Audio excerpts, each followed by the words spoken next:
그 도둑이 도둑질하러 가는 걸음걸이 네 글자로 뭐라고 할까요? 털레털레 이렇게 걸어가는 발걸음을 도둑이 걸어가는 발걸음이라고 합니다. 세상에서 가장 지혜로운 왕은 누굴까요? 세상에서 가장 지혜로운 왕은 솔로몬이죠. 우리 그러면은 자 이제 됐네요. 답답하고 힘들었는데 민수기 12장 12장 1절에서 8절 말씀 가지고 우리 그 용건 없는 안부 전화 이런 제목으로 하나님의 은혜 함께 나누고자 합니다. 우리 다시 말씀드리면 도둑이 도둑질하러 가는 걸음걸이 네 자로 무엇이라고 하냐? 털레털레. 세상에서 가장 지혜로운 왕은 솔로몬, 그죠? 이거는 뭐 농담이 아니고 세상에서 가장 외로운 왕은 역시 솔로몬이죠. 솔로니까. 여러분 눈 오는 날만 일하는 사람 누구게요? 안과 의사죠. 눈이 오는 날만 일하니까. 그러면 가까워도 서로 못 보고 사는 것은 굉장히 가까운데 서로 못 보고 사는 것은 우리의 눈이죠. 눈이 눈끼리 볼 수 있습니까? 그럼 이상한 사람 되겠죠. 자 그러면 눈 깜짝할 사이에 할 수 있는 것은 무엇인가요? 일부 예배는 뭐 하나도 못 맞추네요. 그럴 줄 알았어요. 윙크죠. 눈 깜짝 사이에 할 수 있는 것이 윙크잖아요. 그래서 오늘 말씀 듣기 전에 서로 한번 옆 사람과 한번 윙크하면서 한번 인사하겠습니다. 기분 좋아져야 되겠죠. 한눈에 반했습니다 하면서 한번 윙크 해보세요. 자, 옆 사람과 윙크를 하시면서 자 그래요. 한눈에 반했습니다. 자 여러분들 우리 수도사들이 경전을 카피했습니다. 옛날에는 수도원에서. 근데 원본을 구하기가 힘드니까 원본을 보고 카피한 것이 아니라 이 원본은 오리지널은 이렇게 숨겨놓고 카피한 것을 보고 또 카피하고 카피한 것을 보고 또 카피하고 그렇게 합니다. 근데 한참 후에 어느 젊은 수도사가 원장님 찾아와서 이렇게 말하는 거죠. 우리가 이제 다시 그 원본을 한 번쯤은 봐야 하지 않겠습니까? 이제 몇십 년이 지난 다음에 그래서 수도원장이 허락하에 젊은 수도사가 지하실에 가서 원본을 보았습니다. 그런데 그 젊은 수도사가 시간이 지났는데도 안 나오는 겁니다. 그래서 원장님과 다른 수도사들이 가보니까 그 수도사가 막 울고 있어요. 지하실에서. 왜 그러냐고 했더니 그가 이렇게 말합니다. 우리가 그동안 잘못 카피해서 즐겁게 살라는 건데 독신으로 살라는 것으로 잘못 카피하고 있었어. 여러분 우리가 이제 영어를 보면 알겠지만은 즐겁게 산다는 것은 무엇입니까? celebrate, 그죠? 근데 이 독신으로 산다라는 것은요 거의 비슷합니다. celebrate. 스펠링 하나 달라요. 거기 CLEBRAT가 즐겁게 살라 celebrate인데 독신으로 살라는 CELI, 그러니까 E를 I로 그걸 잘못 카피해가지고 즐겁게 살라고 그랬는데 그때부터 독신으로 살았다 하는 이 웃지 못할 얘기가 있습니다. 여러분들 수도사들이 이유 없이 독신으로 힘겹고 어렵게 살고 있었던 것입니다. 우리는 하나님과 이렇게 친밀감 가져야 합니다. 그런데 이 종교적인 의식이나 기타 행사와 또 다른 이들과의 만남 때문에 정작 하나님과 우리가 거리가 멀어지는 경우가 있는 것은 아닌지 모르겠습니다. 여러분 온전하려면 이 원본, 이 오리지널하고 친해져야 합니다.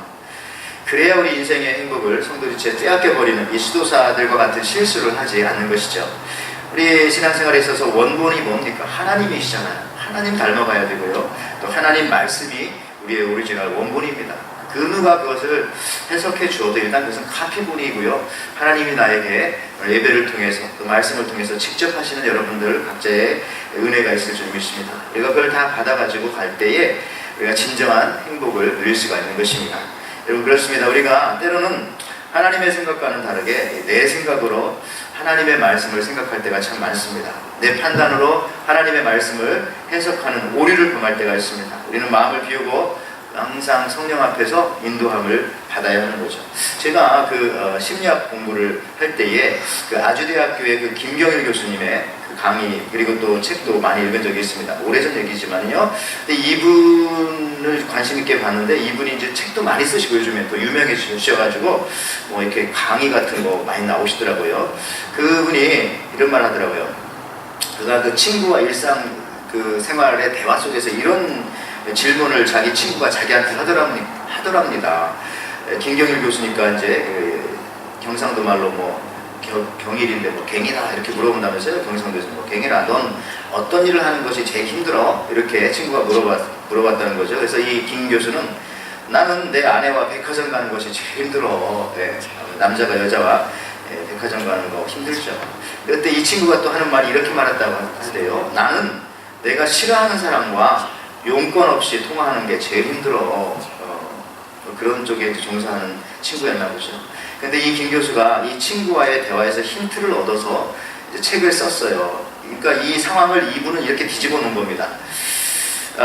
행복이란 것이 무엇일까? 라고 했을 때에 어떤 사람이 나에게 아무런 용무가 없는데도 나에게 전화하여서 안부를 물을 때 그때 자기는 가장 큰 행복을 느끼고 친밀감을 느꼈다라는 그런 생각을 회상하면서 이제 그거에 관한 이제 심리학 책을 생활의 심리학 책을 쓴 것이죠. 여러분 이 김 교수에게 또요 이런 사람이 있대요. 친구 중에 한 명 있는데 가끔 용건 없는 안부를 자주 물어오는 친구가 있다고 합니다.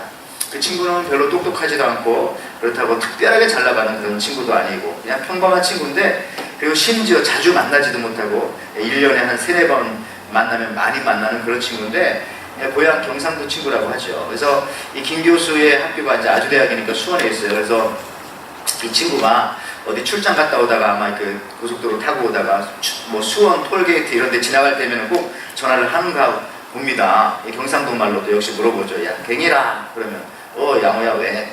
그냥 웬일이냐 무슨 일이야 왜? 그러면 이 친구가 한 방에 자기를 무장해제시킨다고 합니다. 마음에 감동을 준다는 말이죠. 이 김경일 교수는 웬일이야 무슨 일이야 이렇게 물어보는 이 교수에게 이 친구는 이렇게 말한댔죠. 보고 싶어서 궁금해서 잘 지냈나? 경상도 말 잘 안 되네요.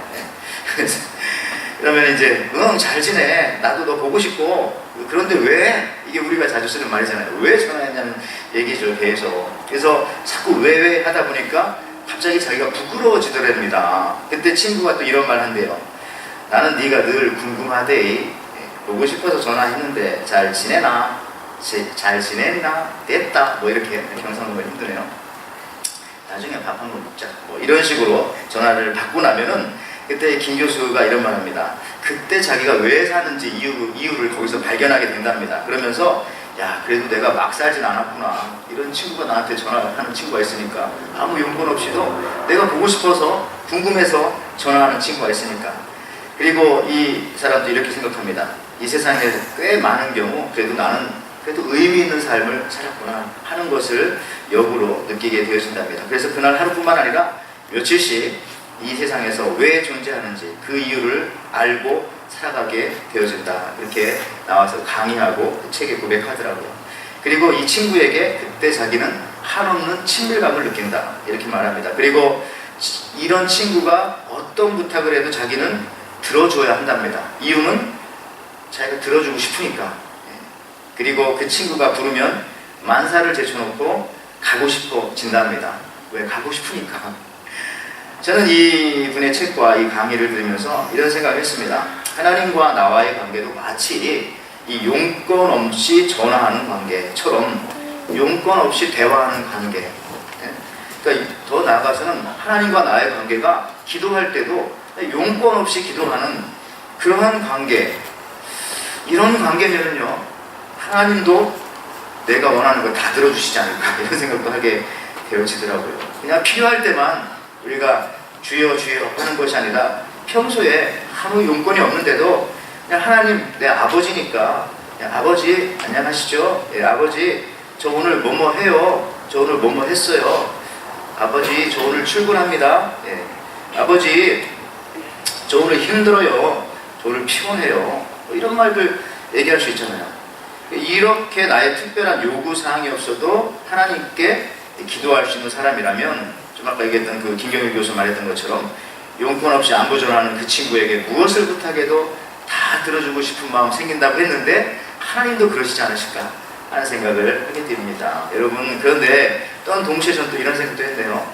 야 나는 그렇다면 그동안 몇 번이나 용건 없이 안부 전화하고 안부 물어보고 그런 적이 참 많이 있었는가. 별로 없었구나 하는 생각도 하게 되면서 반성도 하게 되는데, 여러분들은 어떻습니까? 우리는요, 이 용건과 안부를 같이 담아서 항상 물어보죠. 그래야 사람 만나고, 여보세요, 왜 무슨 일이야? 그냥 잘 지내지? 보고 싶어서 전화했어. 이럴 때 친밀감이 있는 겁니다. 자, 오늘 본문 보십시오. 하나님의 사람 모세에 관한 얘기인데, 모세는 성경에 있는 많은 인물들 중에 하나님과 매우 친밀했던 인물입니다. 어느 정도로 친밀했습니까? 오늘 본문 12장, 민수기 12장 6절에서 8절 말씀에 이르시되 내 말을 들으라. 너희 중에 선지자가 있으면 나 여호와가 환상으로 나를 그에게 알리기도 하고 꿈으로 그와 말하기도 하거니와 내 종 모세와는 그렇지 아니하니 그는 내 온 집에 충성함이라. 그와는 내가 대면하여 명백히 말하고 은밀한 말로 하지 아니하며 그는 또 여호와의 형상을 보거늘 내가 어찌하여 내 종 모세의 비방하기를 두려워하지 아니하느냐. 여기서 보니까요, 일단 하나님과 모세는 대화가 통했던 관계입니다.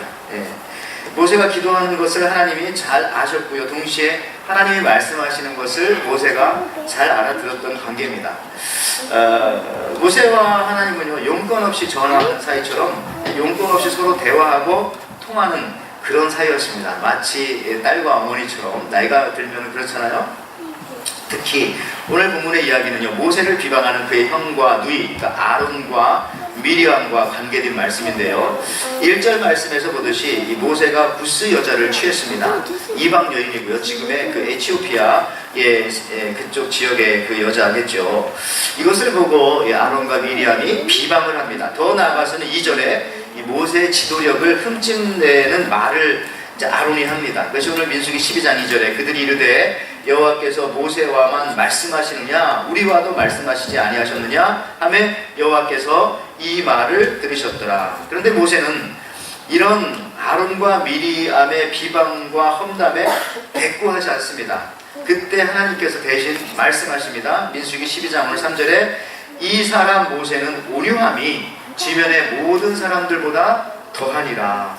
여러분, 이 말씀 보면서 3절 말씀 보면서 조금 고개가 갸우뚱거려지지 않습니까? 왜냐하면은 모세가 이 땅에 있는 많은 사람들 중에서 가장 온유한 사람이라고 말씀하시는데요, 실제로 여러분 모세의 인물을 일색을 살펴본다면은 그분 그렇게 온유하지는 않습니다. 그죠? 일단 이집트에서도요, 자기 이스라엘 민족, 자기가 히브리 민족이라는 것을 알고, 그리고 히브리인을 괴롭히는 이집트 사람을 때려 죽였어요. 그리고 광야에서도요, 금송아지 사건 아시죠?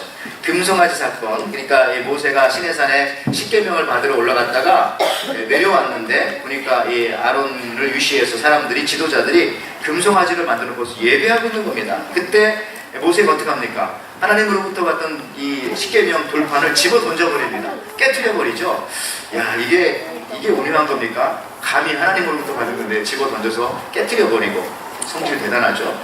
그리고 나서요, 이 금송아지 사건에 우상 섬겼던 사람한테 금송아지를 다 갈아서 그거를 다 먹였어요. 다 죽여버렸습니다. 금을 먹였다는 것은 무슨 얘기입니까? 금이 얼마나 귀한 겁니까? 나중에 죽으면 또 배를 다 갈아서 금을 다 캐내겠죠. 여러분, 이렇게 사실 모세는 우리가 볼 때는 그렇게 온유한 사람이 아닙니다. 그런데도 오늘 민수기 12장 3절에 하나님께서 직접 말씀하시기를 모세의 온유함이 지면의 모든 사람들보다 더하다라고 말씀하십니다. 그 이유가 무엇일까요? 그것은 하나님은 이 중심을 보시기 때문에 그렇습니다. 사무엘상 16장 7절에 이런 말씀이 있습니다. 여호와께서 사무엘에게 이르시되 그의 용모와 키를 보지 말라. 내가 이미 그를 버렸노라. 내가 보는 것은 사람과 같지 아니하니 사람은 외모를 보거니와 나 여호와는 중심을 보느니라 말씀하십니다. 여러분들, 하나님께서는 중심을 보셨기 때문에 그 중심을 보시고 모세 행동이 이랬지만은 그 마음 중심에는 온유함이 있던 것을 하나님께서 말씀해 주시는 건데요, 특히 오늘 본문에서는 그 온유함이 어떻게 나타나느냐, 좀 더 온유함이 이제 성숙해 가잖아요. 모세를 비방하는 아론과 미리암 앞에서 일단 화내지 않고 침묵하고 있습니다. 그리고 오늘 본문에 보면 알 수 있는 것이, 이 온유라는 것이 무엇입니까? 하나님께서 화내실 때까지 모세가 기다리는 겁니다. 이게 사실은 온유함이죠. 여러분, 우리는 이거를 못해요.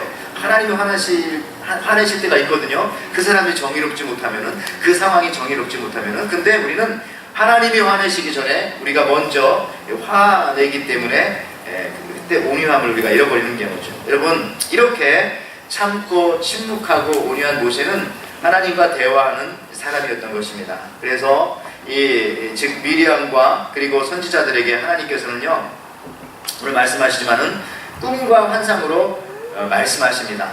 그죠? 이 비전과 드림스 이렇게 여기 나오는데요. 꿈과 환상으로 말씀하지만은 일방적인 말씀 전달이죠. 하나님 주시면 받아야 되는. 그런데 모세와는 어떻게 했다고요? 대면하여서 말했다. 그죠? I speak face to face. 얼굴과 얼굴을 맞대면서 말하는 것처럼 친밀하게 말했다라고 이렇게 예수님 하나님께서 모세에 대해서 그 친밀함을 설명하십니다. 성도 여러분, 우리 그 교육학자들에 의하면요, 왜 아이들이 그 TV나 아니면 요즘에 그 스마트폰 보는 것이 좋지 않다고 왜 말합니까? 물론 눈이 나빠지니까 그런 거 있겠지만은 사실 이 TV나 이 스마트폰에서 나오는 이 정보들은요, 상당히 고급 정보입니다. 그렇죠? 예. 우리 부모님들이 말할 수 없는 아주 굉장히 좋은 고급 정보인데, 그런 고급 정보들을 아이들이 듣고 나서도 지혜를 키우지 못하는 이유는 무엇인가? 예, 교육학자들은 한마디로 말해서 이렇게 말하는 거죠. 그것은 일방적인 지식 전달이라는 거죠. TV를 키면 그냥 나오는 정보를 내가 보는 것 뿐입니다. 스마트폰을 키면 거기서 나오는 정보를 아이들이 그냥 보는 것 뿐입니다. 그래서 TV 보고 스마트폰 보고 뭐 그렇게 지혜롭게 되는 경우는 별로 없는 것 같습니다. 밥으로 말하면 그냥 편식하는 거죠. 근데 여러분, 지혜는요, 이 일방적으로 전달되어질 때 나타나는 것이 아니라 상호, 쌍방관계, 오가는 관계 속에서 지혜는 발생하게 되어지는 것이죠. 마치 오늘 본문에서 미리암과 아론과 같은 선지자들에게는 하나님께서 일방적인 계시, 이 비전스와 드림스로 계속해서 이렇게 그냥 주시지만은 내가 줄 테니까 너는 받아라 라고 말하지만은 하나님께서는 모세와는 친밀하게 이 쌍방적인 관계 속에서 페이스 투 페이스로 말씀하고 또 관계하고 계셨다는 겁니다. 그러니까 모세가 대단히 지혜로운 사람이 되었고 하나님을 닮아가는, 그 온유함을 닮아가는 사람이 되었던 것이죠. 그래서 사실 저도요, 우리가 하나님 말씀을 뭐 방송으로 들을 수도 있고 뭐 라디오로 들을 수도 있고 여러 가지 방법으로 들을 수도 있지만은 사실은 이 예배 자리를 우리가 계속해서 나와야 하는 것은 이 자리에 나와서 이제 저와 여러분들이 또 하나님과 여러분들이 계속해서 또 상호 관계 속에서 이 상황 속에서 말씀을 듣고 또 여러분들도 하나님 앞에 말씀하면서 이 관계가 되어질 때에 이 안에서 더욱더 하나님의 은혜를 크게 느낄 수 있는 그런 여건이 되어진다는 것이죠. 그래서 힘들어도 우리가 예배를 자리를 지키면서 같이 예배하는 겁니다. 여러분들, 용건 없이 전화하고 또 용건이 없어도 만나는 것. 여러분, 사랑하는 젊은 남녀들이 연애할 때 그냥 정말 그저 이유 없이 만나는 겁니다. 어떤 때는 이유도 없는데 이유를 만들기도 하고, 뭐 괜히 뭐 이렇게 여자친구 집에 뭐 몰래 놓고 와서 잊어버렸다고 가기도 하고, 뭐 하여튼 이유가 없는데도 자꾸 만나고 싶은 겁니다. 무슨 특별한 것이 없는데도 이 페이스 투 페이스로. 우리도 이 교회에서 예배도 드리지만 여러분들 사랑방 모이고 또 여러분 1:1 양육도 받고 또 큐티방 여러 가지 이런 모임들이 있습니다. 다 이처럼 사실은요, 거기에 특별한 이유가 없는 겁니다. 그렇죠? 예. 그런데 그냥 얼굴을 보고 이 페이스 투 페이스로 만날 때에 그 사이에 성령께서 역사하시는 것이죠. 우리가 여러분 사랑방이라든지 우리 구역 모임이잖아요. 셀 모임, 사랑방에서라든지 아니면은 여러분 1:1 양육도 마찬가지였고요. 그 다음에 우리 큐티방도 어떤 한 사람이 와서 일방적으로 뭘 이렇게 전달하지는 않잖아요. 그죠? 그 안에서 그냥 삶을 나누는 것입니다. 그 가운데서 은혜가 발생하는 것이고 그 안에서 우리가 하나님을 더 체험하는 거죠.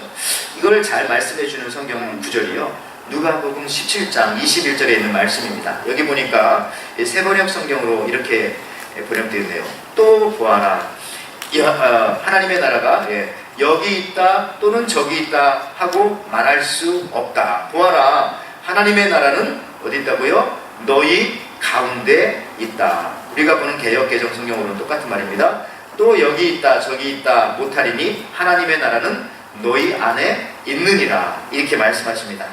이게 영어 성경에서도 보면요, The kingdom of God is within you 라고 이렇게 말합니다. 그러니까 하나님의 나라는요, 먼저 우리들 사이에 있다고 예수님께서 말씀하시는 것이죠. 그죠?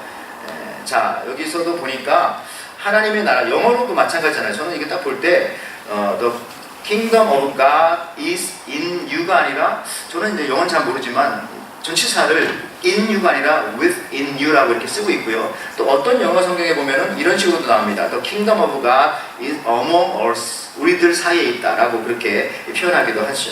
그러니까 무슨 얘기냐면은요, 하나님과 이 모세와 친밀했던 그 관계 속에서 우리도요 서로 예수 믿는 사람들의 만남과 만남 사이에서 그 페이스 투 페이스로 대면하는 그 사이 속에 하나님의 나라가 항상 임재해 있다는 것이죠. 그러니까 우리들 가운데, 우리는 단순히 생각해서 in your heart, 내 마음 속에만 있다고 생각하지만 하나님의 나라는 우리들의 관계 속에서, 우리와 서로 만나는 관계 속에서, 마치 지금 하나님과 모세가 이 페이스 투 페이스로 얼굴과 얼굴을 맞대서 보는 그 느낌, 그 사이 속에 하나님의 나라가 충만하게 임하듯이 그렇게 임한다는 것입니다. 저도 한국에 계신 부모님께 전화를 드립니다. 자주 전화 드리지는 못하지만 그래도 일주일에 한 번은 하려고 노력하는데 잘 그런데 근데 용건 없어요. 항상 뭐 제 부모님한테 말하는 것이 뭐 그렇죠. 뭐 여보세요? 하면은 뭐 거기도 우리 부모님도 말씀하시면 뭐 좀 건강하시죠? 뭐 맨날 하는 말이 똑같죠. 날씨는 어때요? 여기 너무 춥다. 그러면 우린 안 추운데. 그러고 뭐 그렇게 그런 얘기입니다. 뭐 다 괜찮으세요? 그러면 다 잘 있어. 너희들도 잘 있니? 예, 그럼 알았어. 그럼 끊는 거잖아요.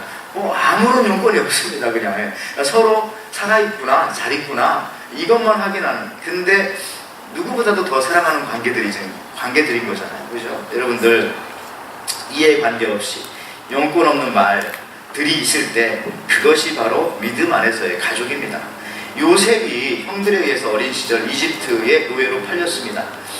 요셉은 보디발의 집을 거쳐서 왕의 감옥에서 2년을 보냈고요. 그리고 나이 30세에 바로의 꿈을 해석하여서 이집트의 총리가 됩니다. 그리고 가문 때문에 이집트의 양식을 구하러 온 자기 형제들 11명을 만나게 되어집니다. 그때 요셉이요, 알아요. 제가 딱 보니까 자기 형제들인 것을. 어디서 왔냐고 물어보고 하니까 자기 고향에서 온 거 아니까.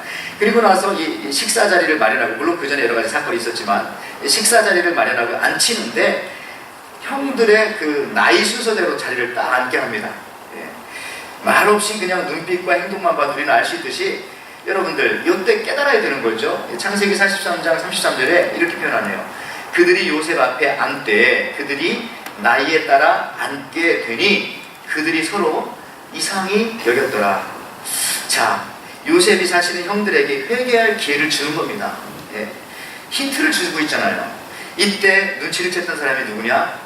요셉의 형들 중에서 유다입니다. 유다가 눈치를 딱 채고, 내가 잘못했는데 어렸을 때 내 동생 팔아먹고 그랬는데 혹시 이것이? 하면서 거기서부터 회개하게 되어지기 시작하고 유다가 많은 책임을 짓게 되죠. 형제들에 의해서. 그래서 지금도 이스라엘 12지파 다 사라졌지만 한 지파가 남았지 않습니까? 유다 지파. 그래서 우리는 이스라엘 사람들은 유태인이라고 그렇게 부르는 거잖아요. 여러분들 그렇습니다. 우리가 이 관계, 용건 없는 말을 들을 수 있고 볼 수 있고 그것을 캐치업해낼 수 있을 때에 그때 우리의 관계가 회복되어지는 것이고요. 거기서 어떠한 그 영적인 유익과 큰 은혜를 유다처럼 받아낼 수 있는 것입니다. 근데 그런 것도 모르고 막 지나가다 보면은 용건이 있어야 만나고 용건이 있어야 들어주고 네가 나한테 일을 줬으니까 나도 너한테 일을 준다. 그러는 관계는 또 믿음의 관계도 아니고 그 아무것도 아닙니다. 주님이 오시면 다 잊혀지고 사라지고 없어질 관계죠. 우리는 그냥 예수님 안에서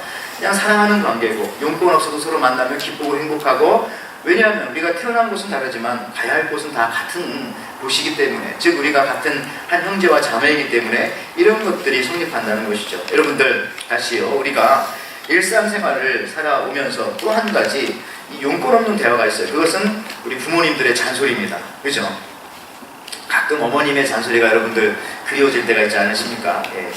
여러분 또 더 나아가서요, 여러분과 저와의 관계, 저와 여러분들의 관계가 이 담임 목사나 우리 목사님들과의 관계가 잘 형성되었다라고 할 때 저는 그렇게 생각합니다. 잔소리로 들리면 관계가 좋은 겁니다. 그렇죠? 우리 부모님이 얘기할 때 잔소리를 들으면 그냥 한 귀로 듣고 그냥 흘러버리고 마는 거지.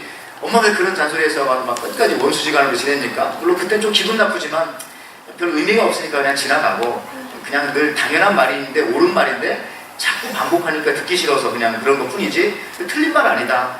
나 잘 되라고 하는 말이다. 그렇게 되는 거잖아요. 마찬가지로 이 목회자와 성도들의 관계에 있어서도요, 이 앞에 있는 목사는 계속해서 그냥 비슷한 잔소리를 하는 겁니다. 그러면 그것을 그냥 잔소리로 듣고 여러분들 한 귀로 듣고 한 귀로 흘러버려야지. 그렇지 않고 그 소리를 듣고 야, 나를 뭘로 보냐 라고 생각하면 그러면서부터 이제 신경질이 나기 시작하고 관계가 안 좋아지는 겁니다. 이게 잔소리로 듣는 것이 굉장히 큰 은혜고, 사실 그런 것들이 이제 믿음의 성숙이죠. 사실 여러분, 오늘날 여러분들을 여기까지 키운 것은 사실은 어떤 철학자의 이론이라든지 어떤 과학자의 논리가 아니라 여러분 어머님들의 잔소리잖아요. 그렇잖아요? 예, 일어나서 야, 빨리 일어나라, 학교 가라, 밥 먹고 가야지, 차 조심해야지, 어른들 보면 인사해야지, 다 그런 얘기잖아요. 나쁜 친구들 사귀지 말고. 당연한 말인데 하도 반복하니까 듣기 싫었던. 그렇지만 그 말 때문에 우리가 오늘 여기 살아가고 있고 지금 이렇게 행복한 삶을 우리가 누리고 있는 것입니다. 여러분들, 너무나 당연한 이야기이기 때문에 우리의 기억에는 없을지 모릅니다. 아니면 우리의 뇌에는 반복적인 말을 별로 좋아하지 않는다고 생각하는 그런 메커니즘을 갖고 있기 때문에 그걸 자꾸 잃어버리는지 모르겠지만 그것이 우리를 여기까지 살린 거죠. 사실 여러분, 성경에도 보면 하나님의 잔소리라고 하는 별명을 가진 성경책이 있습니다. 이건 제가 지은 건데 바로 이 신명기라고 하는 책이죠. 여러분, 신명기는 영어로는 뭐 이 뉴트로놈이라고 하잖아요. 신명기, 한국말로 이게 굉장히 헷갈려요.